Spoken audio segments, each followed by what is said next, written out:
I don't usually like appearing on camera, so this is going to be a bit weird, but there's a lot of information that needs to get out. So, where to start? I put a public notice into the courts for a specific reason. I've been through a pretty up and down time over the last 6 years, which started in the Northern Territory. I don't want to go into the personal aspects of why I was in court in the Northern Territory, but after that was finished, I was harassed by a council worker in Darwin for parking on Crown land. And this council worker didn't realise I wasn't actually camping. He called the police, and the police wanted some identification from me. I gave them a Commonwealth Public Officer form, and that had my name on it and my address. It had no date of birth. They persisted in asking me for state ID, or federal ID in this case, because it was the Northern Territory, to which I refused to give them any, because I'm not obligated to. They had my name, they had no reason to doubt me. They arrested me, they assaulted me, they threw me in the back of a paddy wagon, and they dragged me off to the Darwin watch house. I was subsequently charged with camping on Crown land and noticed to appear in court. During this process of going through court, the council decided that they would trespass me from the council buildings in Darwin. And the council building in Darwin is inside the CBD. It has nothing to do with the car park where I was parked. The council merely didn't want me going into the council offices to make a formal complaint or interact with any of their staff or enter any of their premises. So it was kind of strange that I had been charged with camping on Crown land, yet the council were approaching me with trespass orders, not on the car park where I was, but the actual council offices where they work. This is where it struck a turn. I'd been in court for 3 years and I'd learnt a lot. I'd learnt a hell of a lot. Mostly how to stand in court and interact in court, talk to people, process paperwork, etc. So I sort of had an understanding of the legal format, the administration of it all. And when I was given this trespass order by the then manager of the Darwin City Council, I opened the second page, which had the act which related to trespass. It's the Trespass Act in the Northern Territory, and this is a federal act because the Northern Territory is a federal jurisdiction. The top line, and I was in front of the manager of the Darwin City Council and I read the words, "Abeyance of Crown land." What's abeyance, you may ask? Well, in legal terms, this means that somebody else has nulled all title and it sits there without title. And in the case of land, the Commonwealth of Australia has been foreign occupied. It is under abeyance. Abeyance means that all your title, old school title, and none of you would be old enough to own old school title, most of you, has been null and voided and replaced with new schemes of title, one of these being Torrens title. Torrens was created by then Governor Torrens of South Australia, 1858, and it was installed across New South Wales in 1863. So that'll give you an indication of how far back abeyance of this land actually goes. The Northern Territory is kind of strange in that it bounces around several states in its growth. The Northern Territory to the Queen is to be dubbed the Wastelands. It was broken from New South Wales, handed to South Australia and became an independent territory owned by the Federal Commonwealth. After it was owned by the Federal Commonwealth, it sort of changed into a military territory. Obviously, see Pine Gap, you have your Air Force bases, your naval bases, your army bases. They use the territory as army training grounds, and most of the territory is arid land used for droving cattle. So the territory is not really inhabited place. It's not a suburban place. There are small towns dotted through a very desert-like landscape. So we now know, just from the actions of the Darwin City Council over parking on Crown land, a council car park which is in abeyance of Crown land. So let's just have a look at this for a second. Crown land is owned by the people. We are the Crown. The Act of Settlement 1701 details the English laws and government as our birthright. We are under the Crown. Our preamble describes this very clearly. We have a Queen. We have a title for a Queen created by Gough Whitlam, but it's merely a name, so we have a Queen.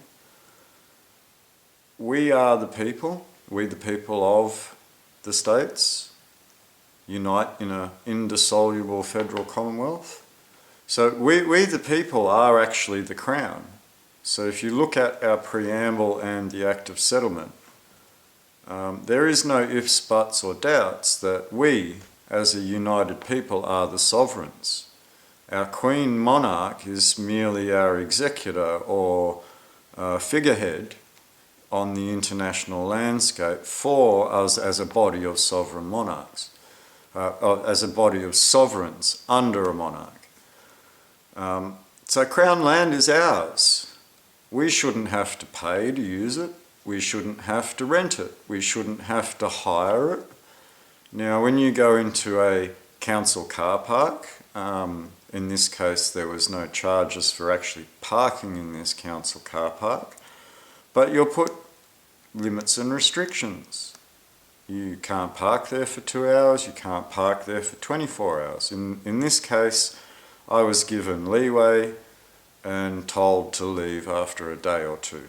They didn't realise I was actually working in the building adjacent to this car park, and my car was parked in the car park due to the fact that I was at this building.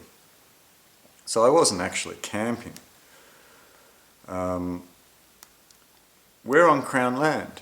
So abeyance of Crown land. Who's in abeyance of Crown land if council is in charge of this car park? Because it's Crown land. The council won't let you be there, but you own it because you're a sovereign part of a united federal commonwealth under a crown.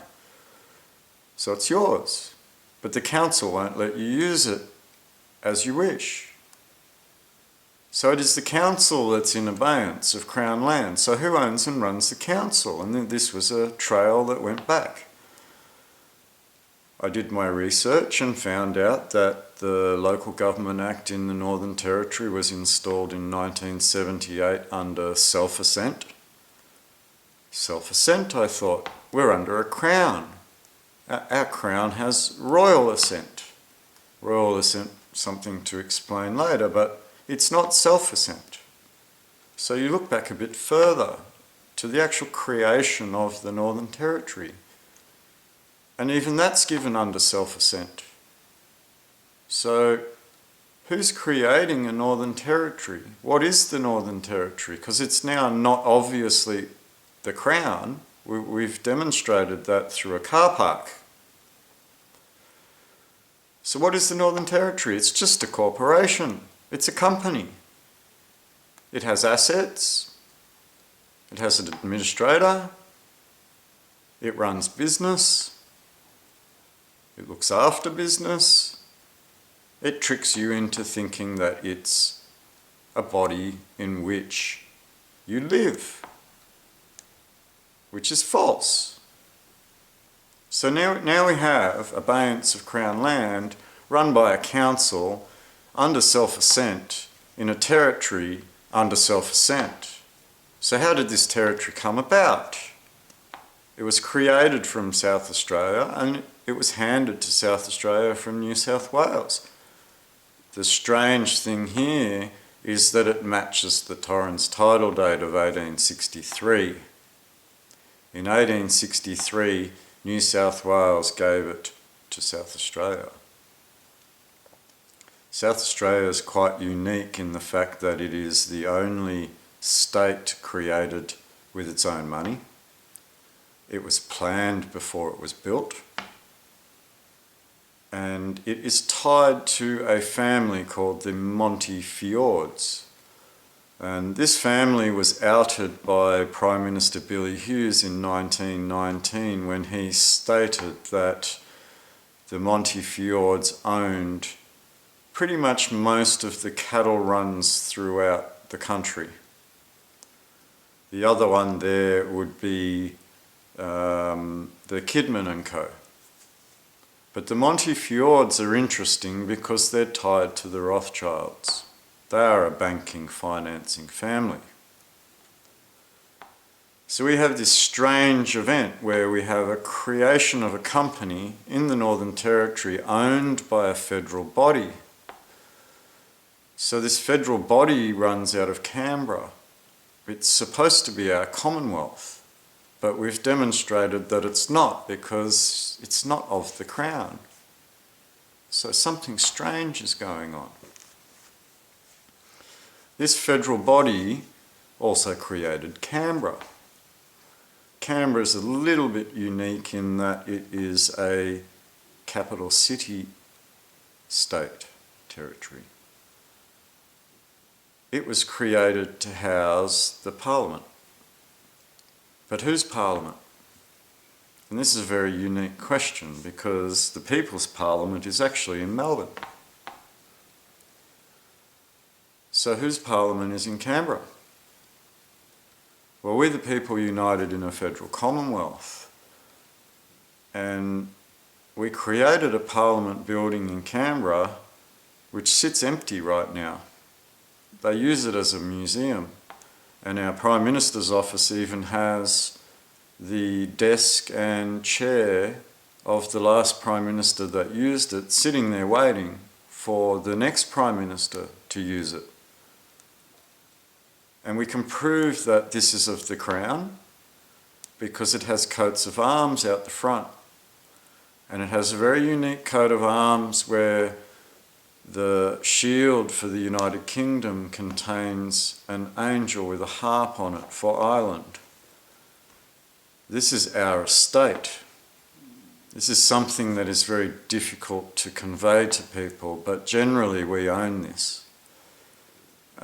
It's our estate, and our Prime Minister is our executor.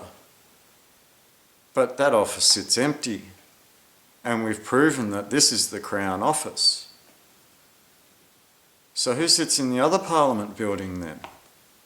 Because they created a new Parliament building and they put it on a place called Capitol Hill. And right in the middle of this Capitol Hill is a pyramid. And it sits right in the middle of your Parliament building, which is not your Parliament building because it oversees your Parliament building down the hill. This is the people that are in abeyance of your Crown land. These are the people that are under administration. These are the people that are able to create a territory and put that under administration. This means that Canberra is under administration. There's quite a few links here that can actually show this. There are government gazettes that show in 1971 that the Department of the Prime Minister was actually closed, ceased to exist. It also shows that the Department of the Cabinet was closed and ceased to exist.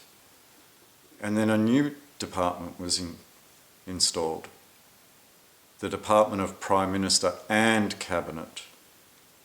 But who took on the other role? That's where your administrator fits into it. Your administrator sits in the highest realm of government.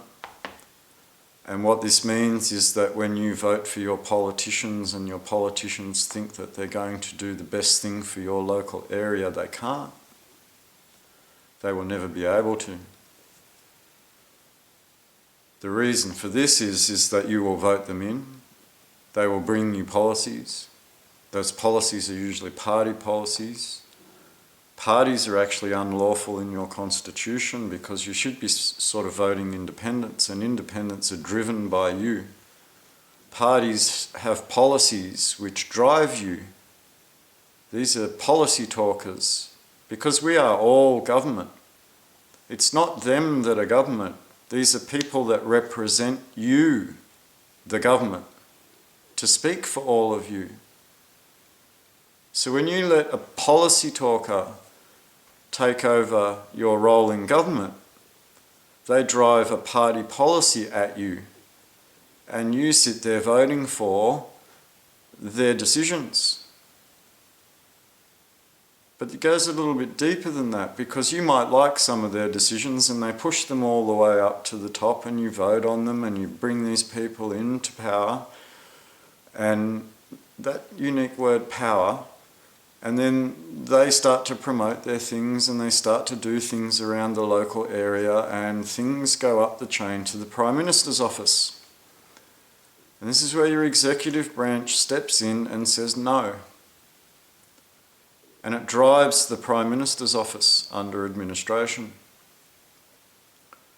How do we know it drives the Prime Minister's office? Because we're under abeyance, and this linked sort of proves that we're under occupation.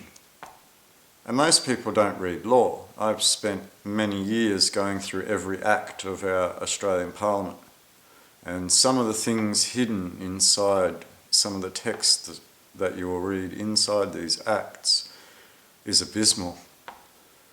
It is very, very striking to see you are not who you are anymore.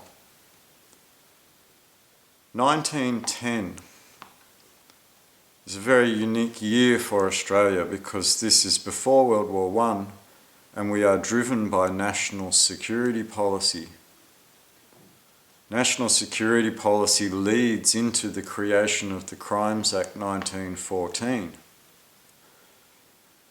National security policy comes from where? Well, we already know that abeyance means occupation. But how do we prove that we're occupied? We look at treaties, because as a sovereign nation, we are on an international stage, which means that we fit into international law. We have to trade and deal with the nations and kingdoms and principalities around the world. So we have to honour and work inside international law. Now, inside international law, we went through treaties, and these treaties go back some 1,000 years. But most people would be familiar with the Geneva and the Hague. We deal with the Hague today, and there are some striking things in relation to many of the bodies in Australia being tied to the Hague. There is a treaty in the Australian Treaty Series 1910, which is of the Hague, which was the Hague Conventions of 1907. These conventions went for a year, and several agreements were made between the nations. And one of these agreements was in relation to war on land. Being occupied, a foreign occupier brings its military with it. So war on land pertains to the person occupying you and your treaty with them as to how you will abide while they occupy your land. Hague 4 War on Land was installed in the Commonwealth of Australia on the 26th of January 1910. The 26th of January is Australia Day. They just converted your Commonwealth of Australia, in which you would celebrate Empire Day on the 25th of May, into Australia Day. They are promoting their occupation, and they are now getting you to celebrate every 26th of January so that they can occupy. If you look back through creation documents for the Commonwealth of Australia, it was King George that actually put the letters patent out to envelop the land here as sovereign land for our peoples. That didn't drive already sovereign peoples off this land. That only started to happen when the Hague War on Land occupation occupied both the Commonwealth and all of the tribal elders. We could have lived sovereignty side by side on the same land. And that was always the intention, because Queen Victoria in 1875 installed the PIPA Act, the Pacific Islander Protection Act. And that, in its wording, it solidifies that these tribal nations are not to be altered, changed, taken over. They are to be respected and left to be free. We obviously know this didn't occur. So we have these strange events happening between the creation via we the people and occupation in 1910 under national security in 1910, leading to the Crimes Act 1914. We know that Gough Whitlam created a lot of changes in 1968 to 75. And most people would point the finger at Gough Whitlam, but I'm telling you, he has nothing to do with it. He is merely a puppet playing the strings that he's been plucked. Administration usually revolves around war, and war can happen for several reasons, but in the case that we are in abeyance or occupation is due to debt. And this is due to debts that were started many hundreds of years ago. Occupation is administration for our purposes, and we sign treaties to be administered. Article 55 of the Hague War on Land demonstrates what these occupiers are here to do, and that's to occupy all government buildings, landed property, forests, mines, your big business, your electricity systems, your rail systems, your gas, all your public services. You're in debt, so somebody's come along to administer them while they take the revenue streams. Where do the revenue streams come from when before revenue was created, you were the owners of these industries? If you own an industry, why would you pay to use it? You might pay to maintain it, but why would you pay to use it? An administrator has enforced on you the payment of services that you actually own. It has privatised these services under securities. This hasn't changed the hand of ownership. You own these things. The privatisation is merely a way for these administrators to have money shuffled around. They don't care who runs your infrastructure as long as the money gets filtered to the top. So privatisation doesn't mean you own anything. If you bought a massive industry under privatisation? You don't own it, because we the people own it. And when we the people actually wake up to this fact and stand up and take ownership of these things, an administrator can't take them with them. Electricity grids remain on the ground. Railway systems remain on the ground. So it's up to us, the people. But we have a problem. It's war. It's a very difficult thing to deal with. It's a very large problem. Under the rules of administration, it's called usufruct. And usufruct is based around usury. Usufructuary is the action of being in usufruct. Usufruct is the rules that were set down in treaty to occupy this land so that the people themselves weren't enslaved, but we are. Not in the true sense, but we became debt slaves. This occupation is difficult to deal with because of one term in law and international law, the word belligerent. Now, to be belligerent is to be a nasty prick, is to raise against somebody, argue with somebody because you want an argument. Belligerence is, in international law, considered to be a step below combatants. And combatants is being in the army. You carry a weapon and you wear a uniform. What makes you a combatant is that you are driven by organised people above you.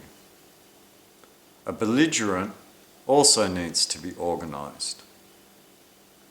A belligerent needs to wear an emblem or call sign or be identifiable as a group. A belligerent under the law of nations needs to carry arms in public. They're not a combatant because they're not employed to be a soldier, but they are militia. They are people trained with weapons, grouped together in some effort to rise against something. So a belligerent is not really you. You might be belligerent in the English sense, but in the lawful sense, you need to carry arms. So what else could make you a belligerent? Because you're occupied and they treat you with the utmost of disrespect. They use police against you, water cannons, legislation, acts of law. They pressure you in every means possible. How do you stop them pressuring you? What's going on? You need to stop being belligerent, but you don't fit in with guns. You don't fit in with groups that have insignia. You don't fit in with a controlled hierarchy. So how are you belligerent? How do they hold it over you? Well, quite simply, you're trading with the enemy. And trading with the enemy is treason to your crown. The crown now disrespects you and disowns you because you become the enemy. You're trading with the enemy, so you will then be seen as the enemy to your own crown. But to the occupier, you're also the enemy. So you're now in no man's land. You have no crown, and you're not part of the occupier. You become belligerent. Trading with the enemy, what does that mean? It means using their money.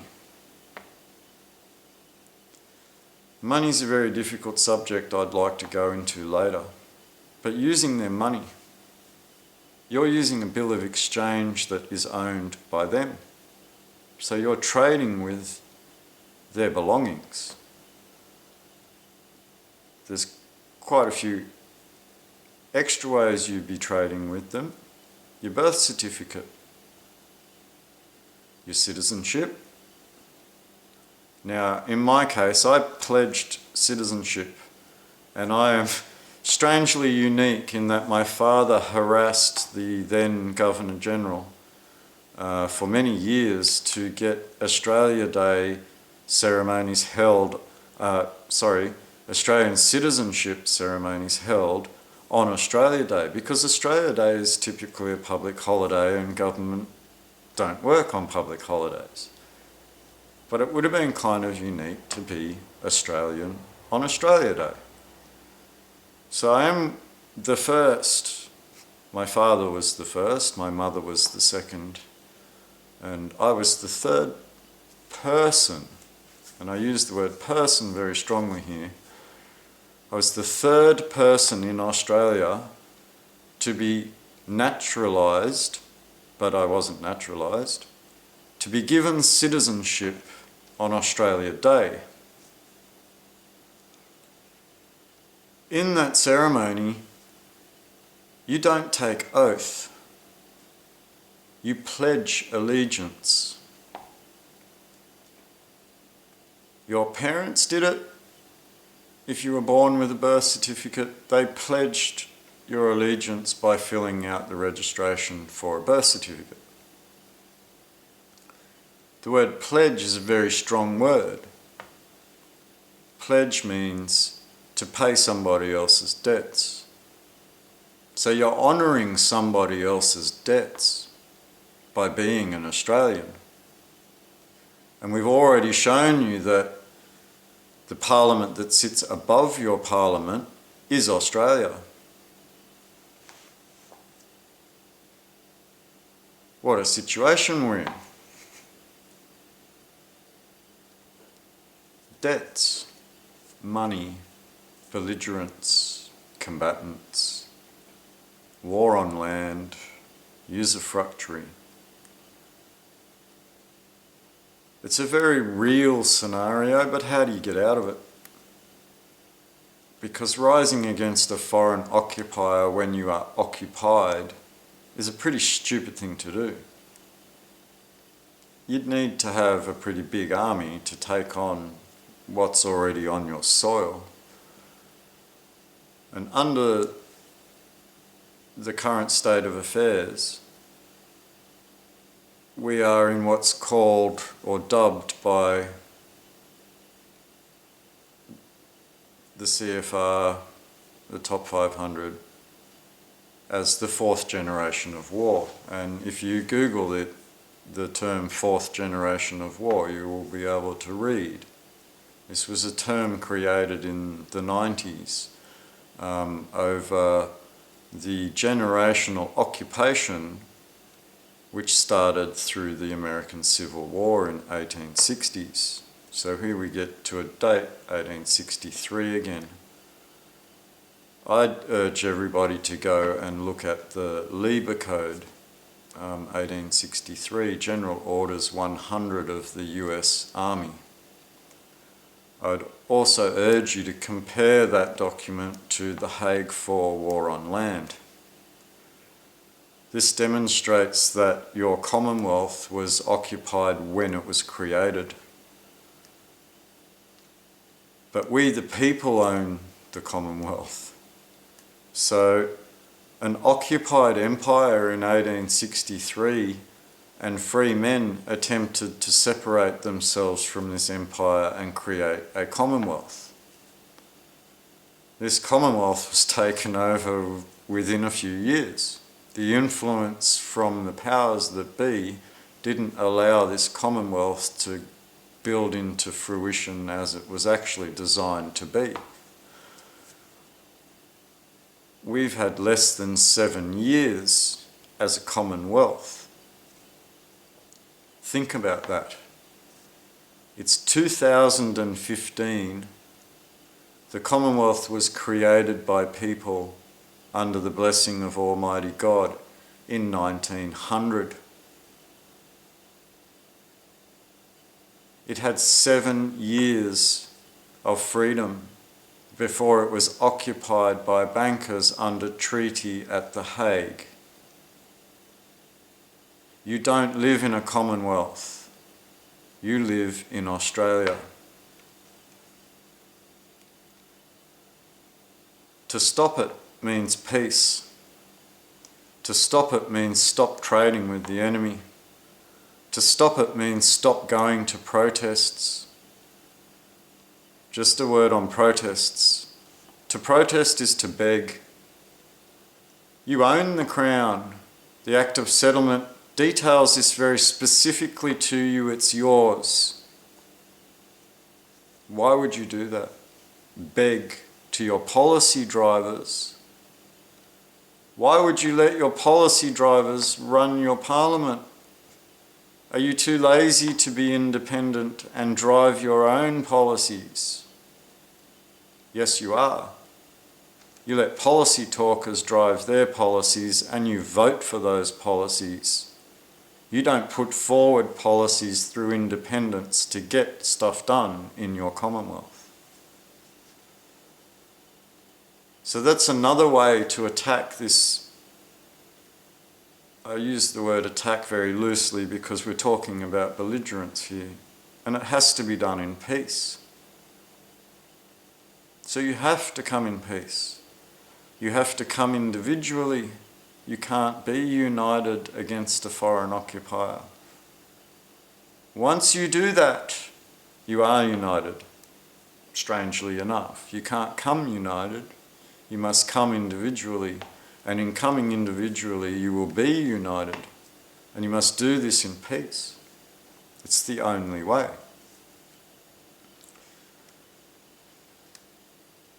The Bible says, I don't want to go too much into Bible law, but the Bible says that a house divided cannot stand. What does this mean? It means that your allegiance is the key to the entire problem. You have an allegiance via a pledge to a foreign occupier under the rules of usufruct. This pledge makes you surety for debts owed by the Commonwealth, which you own. If you had a bankrupt company, you wouldn't keep pouring money and time into it if it was already under administration. You wouldn't keep pouring money into it and time into it if it was continuing to go into administration and possibly into receivership. You wouldn't bother. You would let the company collapse and fold. Or you would sell it and let somebody else buy it out. But as the case is, a foreign occupier can't actually own and take your crown. You did it all. You pledged to a foreign occupier. You paid taxes to a foreign occupier. You used the currency of a foreign occupier. It's your fault. You let policy talkers drive your parliament. There's one thing that's not your fault. The executive branch of your government has been taken over.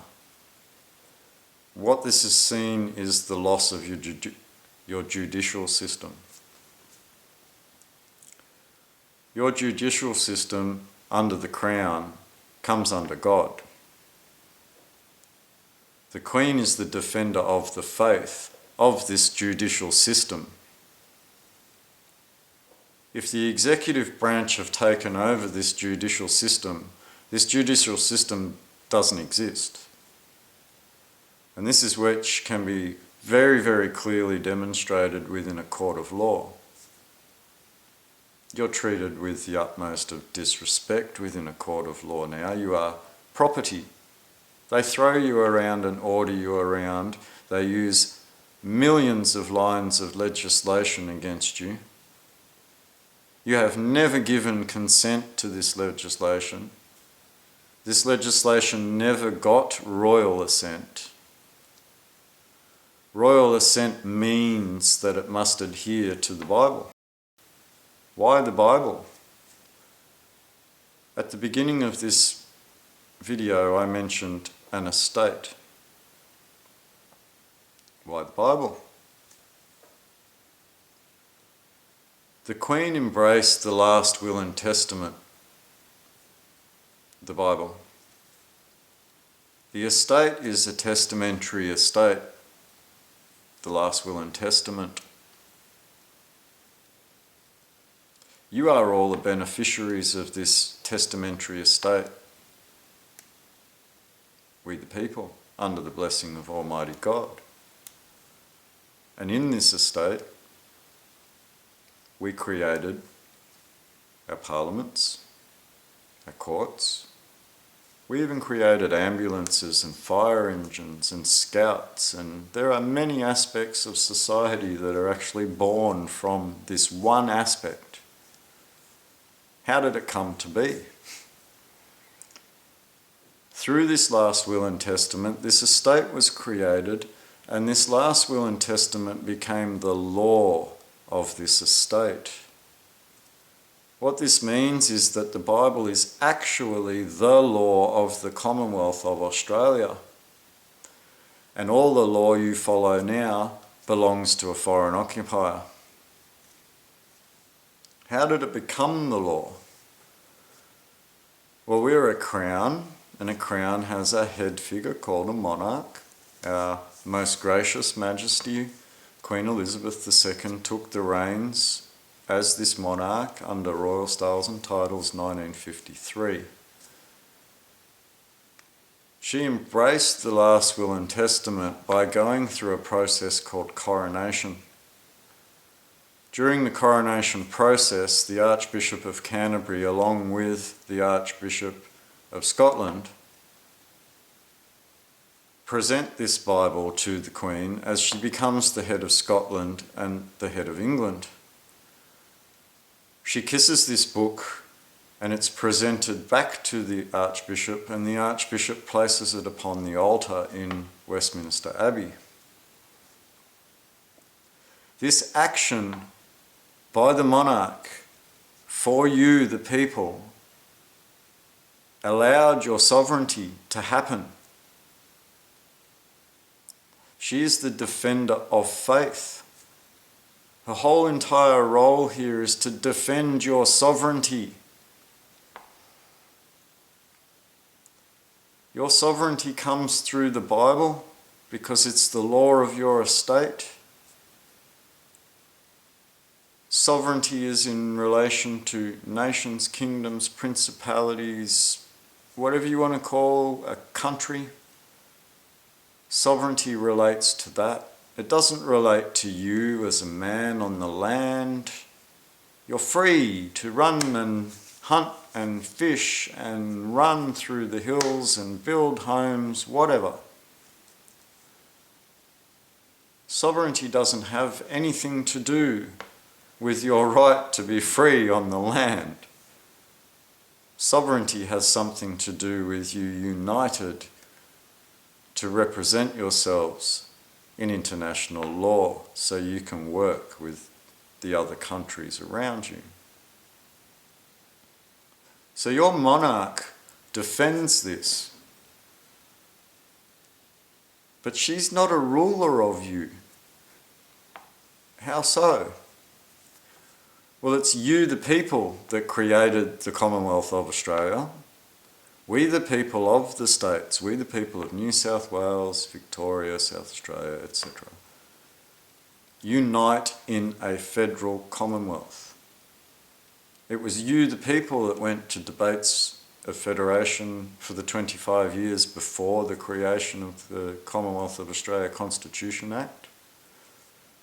It's you, the people, that actually drafted the Constitution itself. It's you, the people, that got together and started a parliament to run your things.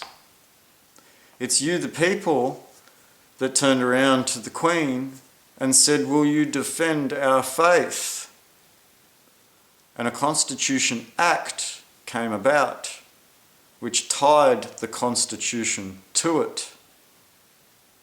The Queen Victoria, recorded that Constitution for posterity.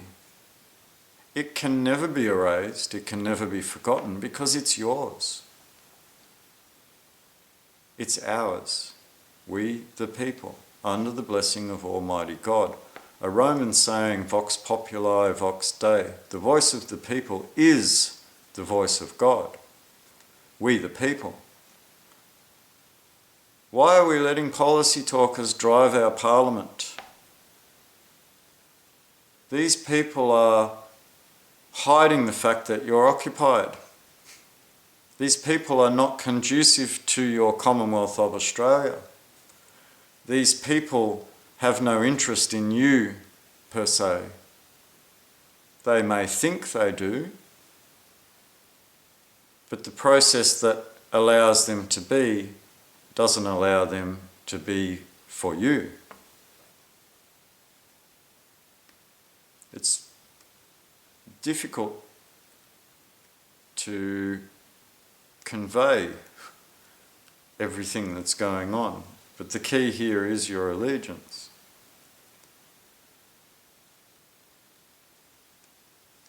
How do you change it?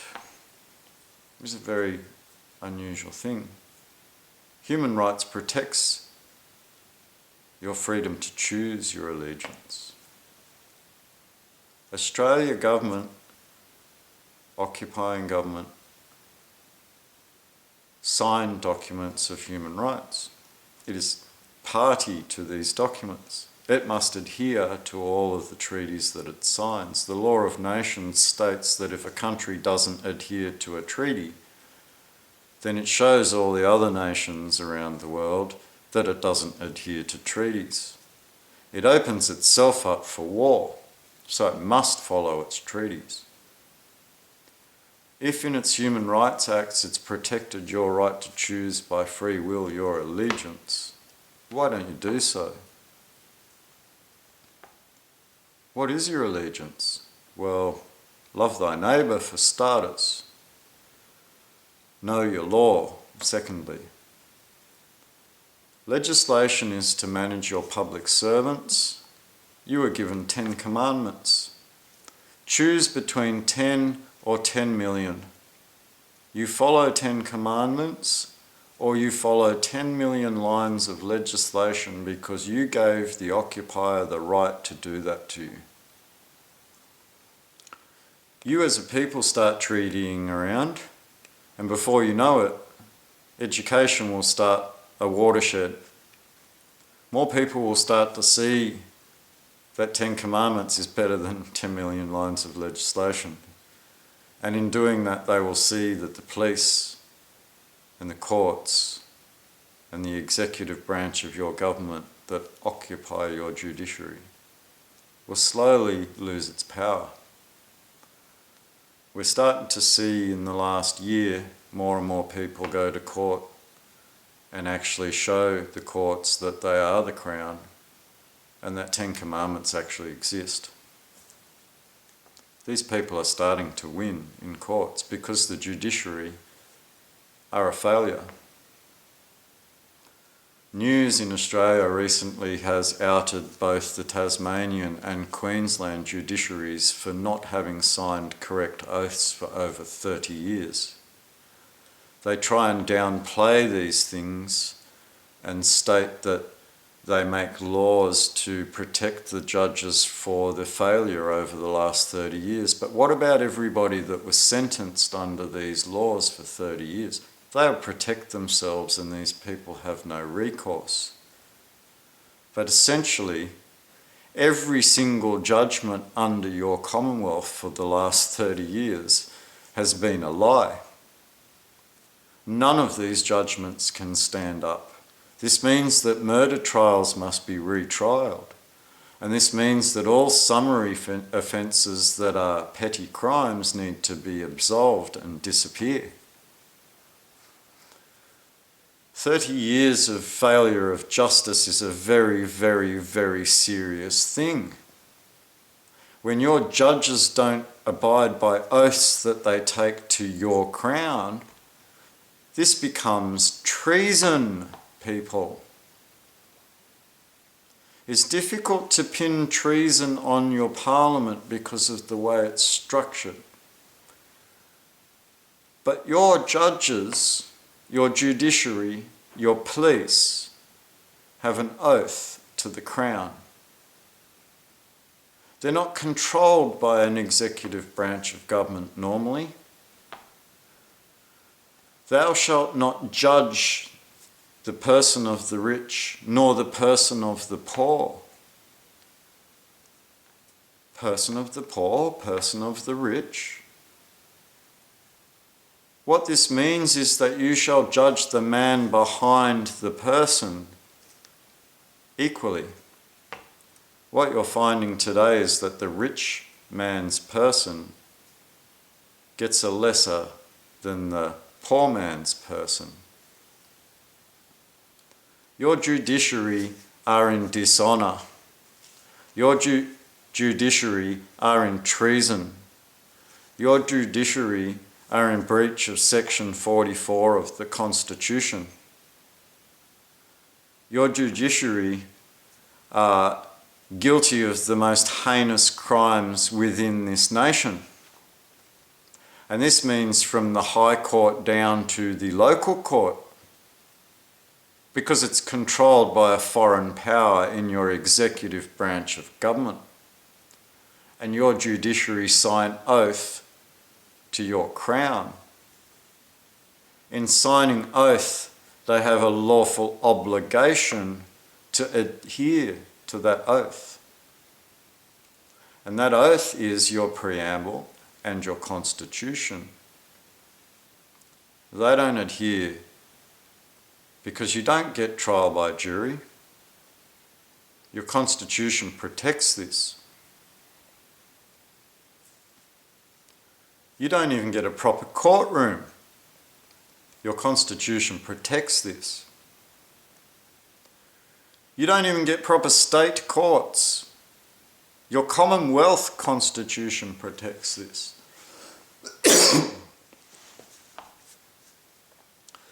Section 109 relates to the differing laws between state and Commonwealth. And if Commonwealth law overrides a state law, if there's conflict. Most people don't know about Section 106 of the Constitution, which makes all states' constitutions subject to the federal constitution, the Commonwealth Constitution. 106 stopped the state constitutions dead in the water in 1900 on the 1st of January. It then allowed them to continue as long as they adhered to all the rules inside the Constitution. This means that your local court, your district court, and your Supreme Court must adhere to Chapter 3 of the Constitution, the judiciary. This means that your state constitutions must adhere to Section 109. This brings Section 44, treason, directly into your local court. It's up to the people. It's that simple. We can't rise with guns. But your judiciary are in treason.